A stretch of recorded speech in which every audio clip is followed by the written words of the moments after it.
Good afternoon, and welcome to Farm to Table, Navigating Food Forum, coordinated and moderated by the American Farm Bureau Women's Leadership Committee. I'm Sherry Saylor, and I have the honor of serving as chair of this committee, the American Farm Bureau Women's Leadership Committee, and I'm a proud member of the Arizona Farm Bureau. Agriculture's many sectors often have similar opinions on legislation, regulations, and food trends. These should be helpful, not debilitating to agriculture and food industries. Legislation, regulations, and food trends should not stall or terminate innovation or growth. Even though these seem to be practical approaches, the actual impact and effect to individual businesses and operations can differ greatly. So today, we're going to gain some perspective and insight into how these approaches impact the food and fiber chain and systems. We certainly know the impact in relation to farming and ranching. Our goal today is to provide you the opportunity to hear directly from each of our panelists and their opinions on the effects of legislation, regulations, and food trends on agriculture. We appreciate each of these individuals as valued leaders, along with their engagement with Farm Bureau. With us today, we have Pamela Bailey, President and Chief Executive Officer of the Grocery Manufacturers Association.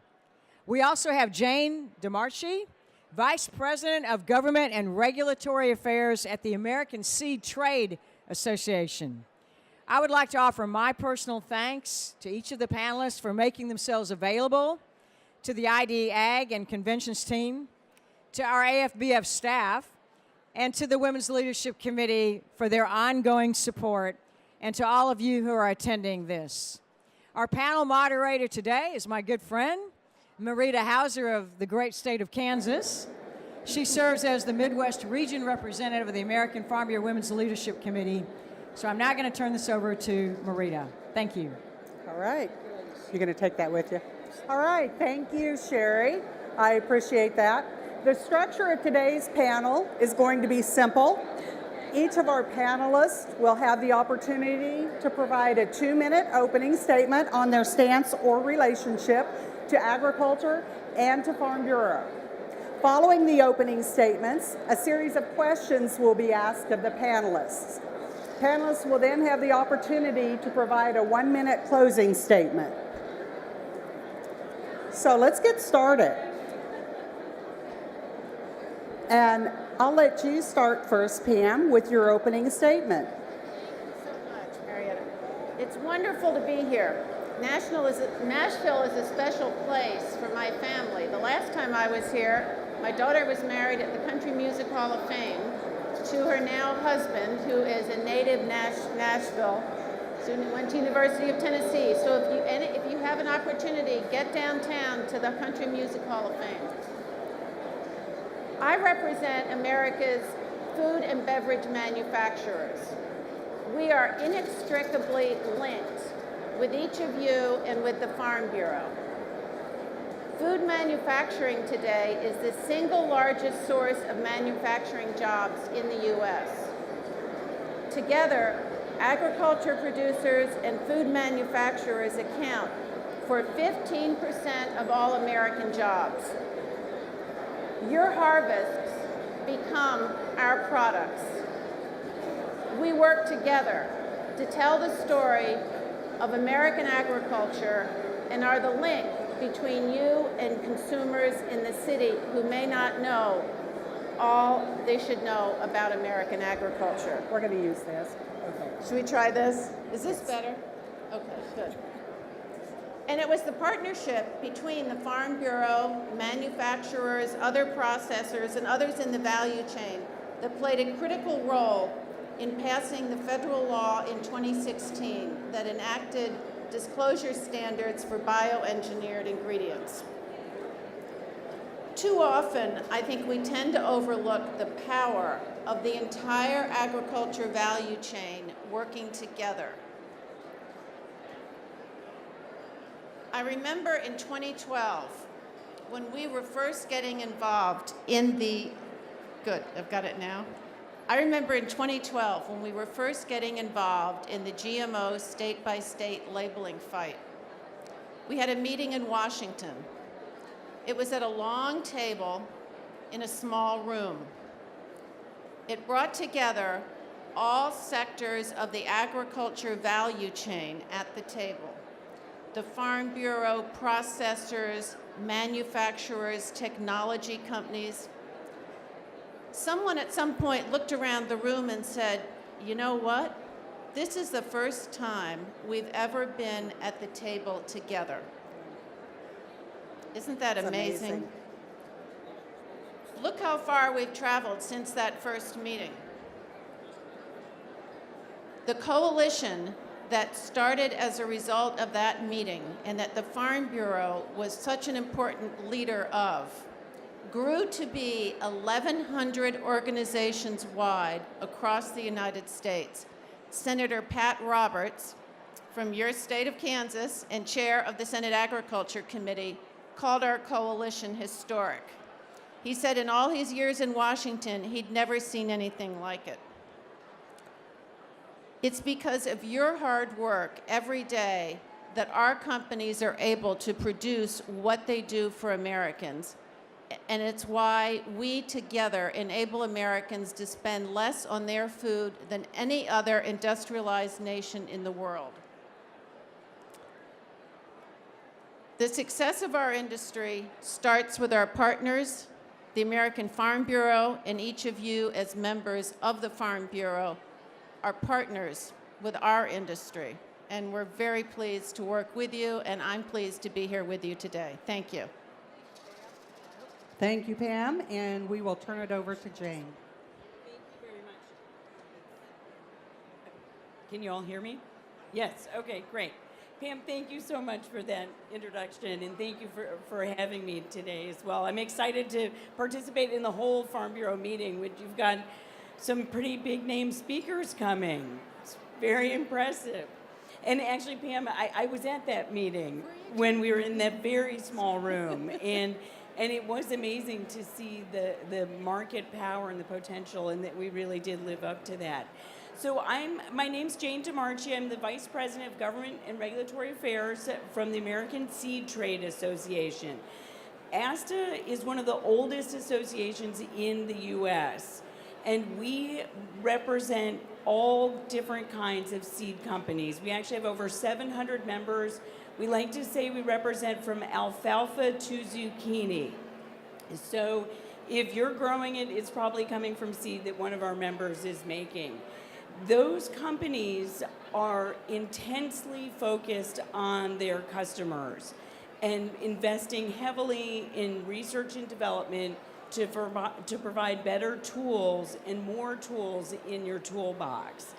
And that investment we're seeing now realized in tremendous increases in yields and in productivity gains that are really have been very impressive over the last decade. Really, in the last decades, it's been an impressive improvement. Farm Bureau, I cannot say enough about the role of Farm Bureau in DC as a convener on every issue that agriculture faces. I am at the Farm Bureau offices, I would say every week. You're bringing people together on so many different issues that are important and providing an opportunity for dialogue, and then taking that information back out to the states and bringing the state relationships into that dialogue as well is invaluable to the work that we're able to and what we're able to accomplish in Washington. So thank you all for your continued involvement in the work of Farm Bureau. You're making a difference, a huge difference for the work that we're doing. And just a little bit about me personally, I think it's important to say I am not a farm kid. I grew up in the suburbs.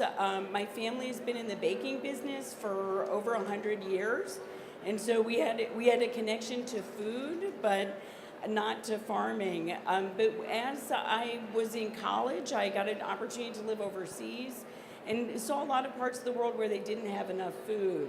And when I came back to Washington and started working, I started working with plant breeders and trying to help them get more money for their research and get new tools and access to that. And I learned and got so excited about all the opportunities that bringing science and agriculture together, what the potential benefits are for not just in the US, but around the world. And I'm still really dedicated to seeing that opportunity realized. So I'm looking forward to the conversation today. Very good, thank you. So we're going to move on to the question portion.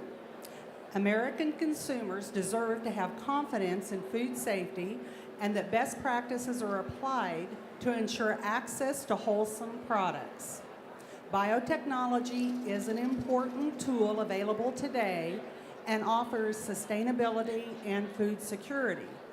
The National Bioengineered Food Disclosure Standard was signed into law in 2016, and by this summer, USDA has to develop the disclosure standards. So the questions are, A, where are we currently in that process, or where should we be?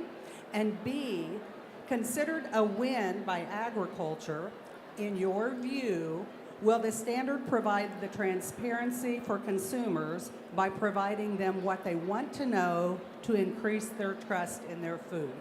So I'm just going to let either one of you jump in and take that. Sure. Well, I can talk about sort of the regulatory process. As you mentioned, the final rule is meant to be finished in July of this year. That was part of the legislation that was written. It's going to be tough for them to meet that deadline. So the proposed rule has been written. None of us have seen it. It's now gone over to what's known as the Office of Management and Budget, who will give the final blessing for the proposed rule. That could take 90 days. It could take 120 days. It could take even longer. This is a significant rule with significant economic impact. Once that proposal is published, then we will all have an opportunity to provide comments back to USDA on what they've provided. As a coalition, we have met with USDA, we've talked to USDA, and there's some basic principles that we've really urged USDA to apply. One is that to make sure that the rule does not denigrate the technology in any way, that recognizes the importance of the technology, that it maintains opportunity for multiple methods to communicate to consumers, QR codes or on the label, and that it does not disrupt the supply chains. We have a very efficient supply chain system in the US right now that maintains a very, as Pam mentioned, very low-cost food supply, and we want to make sure that that's maintained. So we're all waiting to see what happens next. I think it's important to keep in mind how the GMO issue started. And it was with state-by-state proposals to impose labels on the front of packages, oftentimes for the purpose of disparaging the technology. As manufacturers, we found such a labeling system nationwide, state by state, for an interstate commerce system that depended on commerce moving through our supply chain nationwide, an absolutely impossible way to operate. But the more we got into the issue, the more we understood why this technology is so important for you as producers, enabling you to grow more with less, to do it sustainably, to do it to help us feed the world and double food production within the next 30 years, for example. And so we realized as manufacturers, we had a greater responsibility than just the labeling issue. We had a responsibility to help tell the story to consumers about why the technology is important and why it was in their products. And so the first thing we did is each board member of our association, the major food manufacturers, agreed to put on their website a statement about why they used bioengineered ingredients, what they were, how they were safe, and why consumers should understand why this ingredient was being used. But from there we understood if our commitment as an industry is to a very deeply held value of being totally transparent to our consumers about what's in their food, we needed to go even further. And so over an 18-month period, we pulled together 320 people from 90 different companies to help us develop a digital labeling system. And I'm going to show you a little video about it at the end of our discussion today.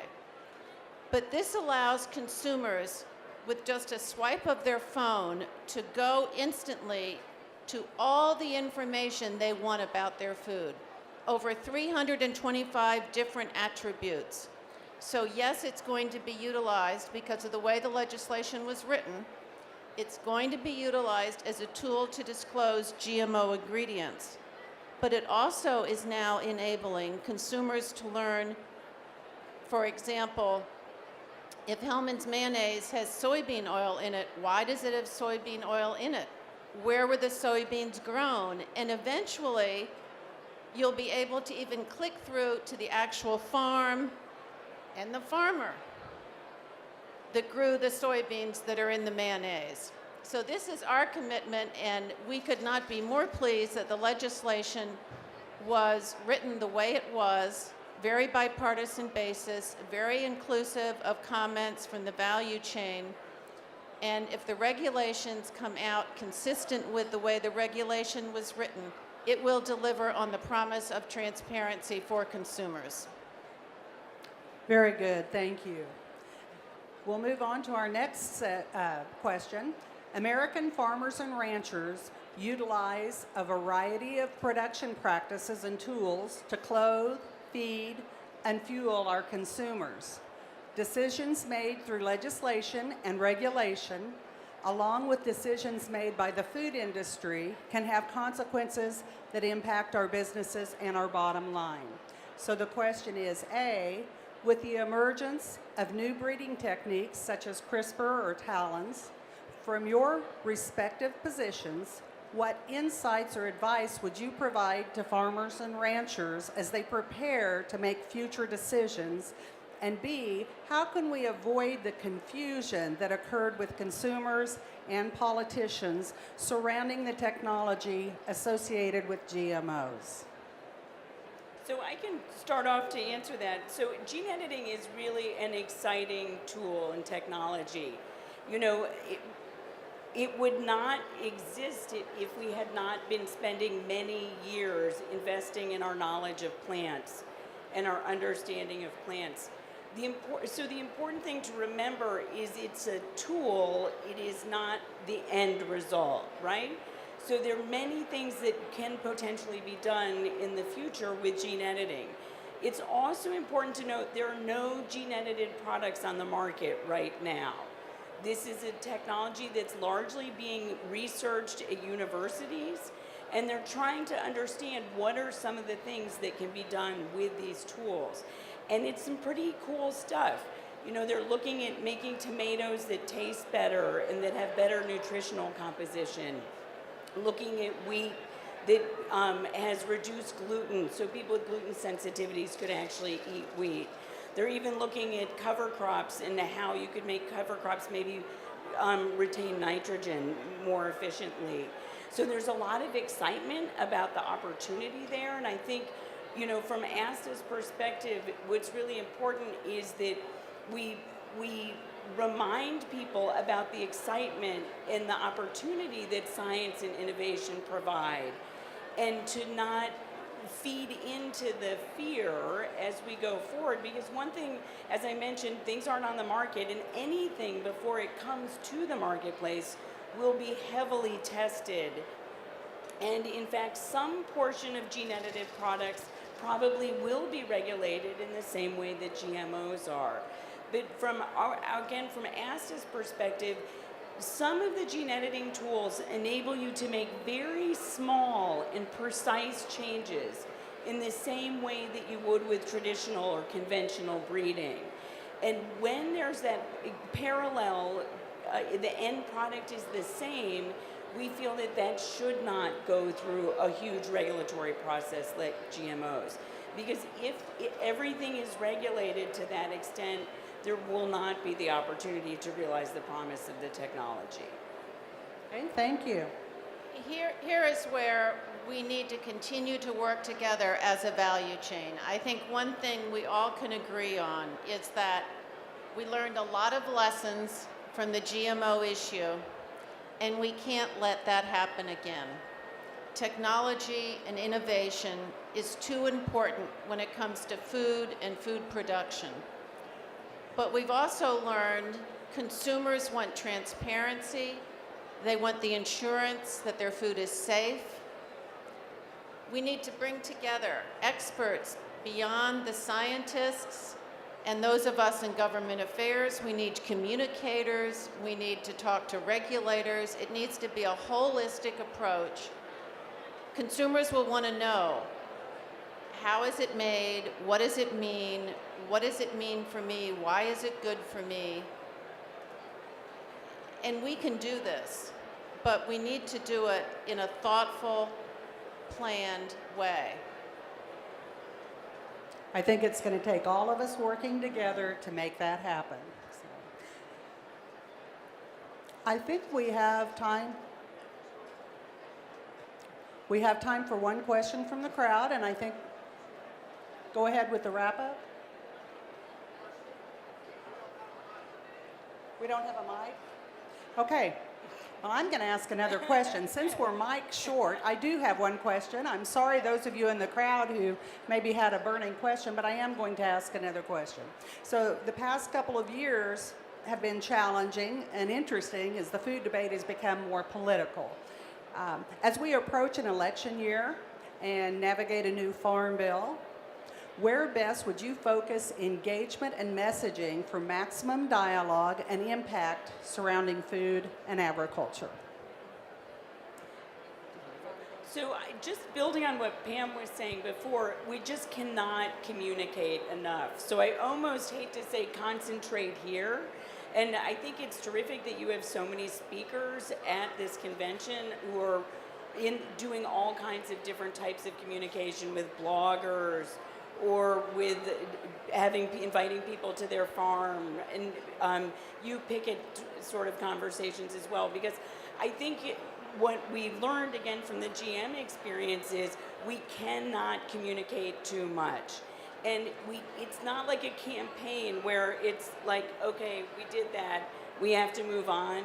Communication has to be woven into absolutely everything that we do from now moving forward, because the world has just changed and there is so much misinformation out there. We have to be putting our information out as well. And I would say, specifically from a farm bill perspective, because we're in the middle of that right now, we've got to stick together. And I think that's the other theme of today, right? It's not, and in this case, it's not just the value chain, but it's also the hunger advocates. The farm bill is both farm programs and food programs. And if we're going to pass, we all have to stick together and make sure that those programs stay viable. And I guess one last point from a Farm Bureau perspective, because you guys are statewide, don't forget your urban members, making sure you're making those connections to your urban folks as well is really important. Well, and I think a lot of these folks that were here this afternoon had the opportunity to sit in on the communication, collaboration, and influence sessions where they heard a lot of ways that they can go out and touch people touch the consumers that might not know where their food came from. And one short plug. Also, you're showing the Food Evolution movie tomorrow, I think on tomorrow night. And if you have a chance to go see it, it is fabulous. And it is really scientists communicating in a very clear, understandable way. And it will make you feel really good about everything that you're doing. The only points I would add to what Jane said, who is absolutely on target, is to keep in mind during the Farm Bill discussions, things can get technical and it can be kind of inside baseball with terminology that you or I might be familiar with, but the average American might not. And I would warn you to always try to drive the communications you're delivering and the debate to a higher level than we might do inside Washington on what the next provision on crop insurance might be, for example, and really use it as an opportunity to tell the story of American agriculture and the themes that I know you work on at the Farm Bureau and you're so well prepared to talk about. The final point I would make is, and I think you have a session later on this at some point, NAFTA. We all know how important NAFTA is. So if you're talking about issues in the next year, renewing NAFTA and not letting the advances that we've all achieved through NAFTA in terms of production and sales to Mexico and Canada are going to be very important. 25% of all agricultural exports today go to Canada and Mexico. We can't let that be turned back. I know that's an issue that we've been working hard on and talking a lot about, and there's probably everybody in this room would agree with that statement, and I know we've been talking to our legislators about it, and our Kansas legislators were on board with keeping NAFTA in place. It is an important tool that we require to get our product out there. So thank you for providing your insights on these topics today. We appreciate you being here. At this time, we're going to provide 1 minute for a closing statement, and we'll let you start first. Well, thank you again. You know, one of the points I want to make in closing about innovation is this is not just a U.S. story.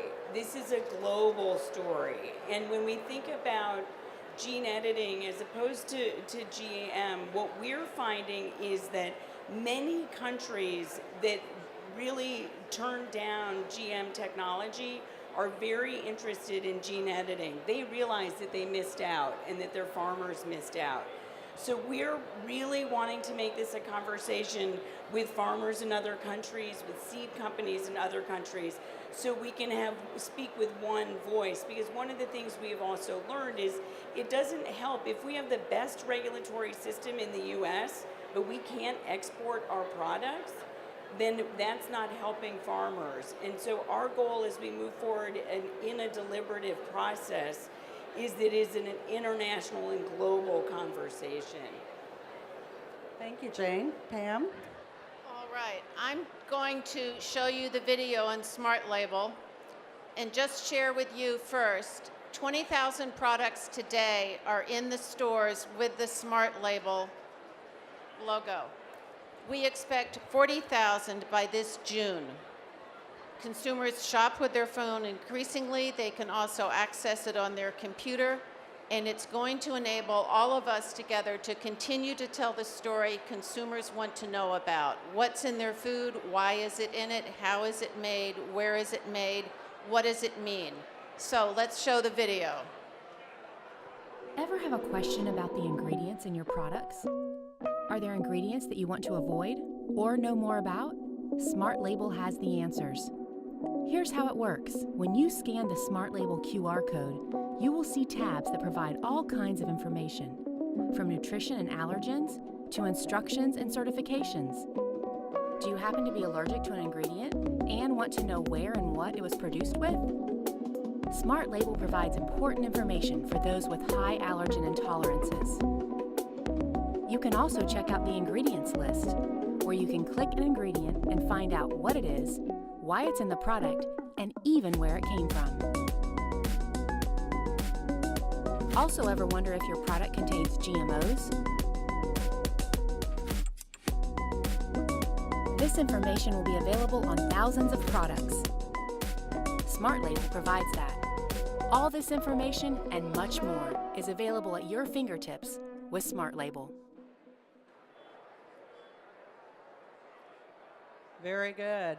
How many of you take your phones out when you go to the grocery store and scan QR codes and things like that? It's really interesting. I bought some cherries and have a friend in Wenatchee, Washington, and the cherries had a Wenatchee, Washington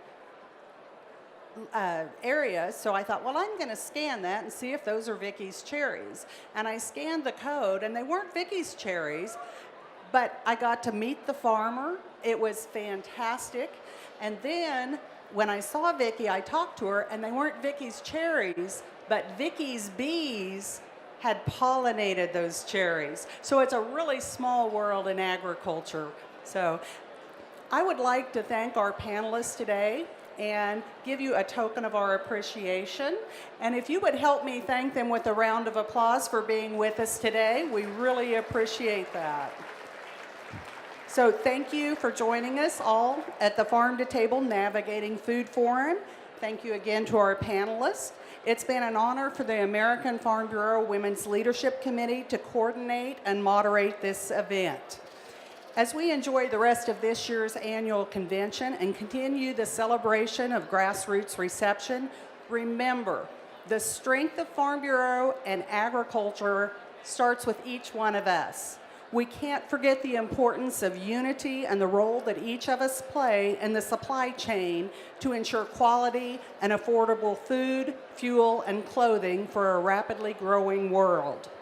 We truly appreciate and value the partnership and work that our panelists do for the agriculture and food industries.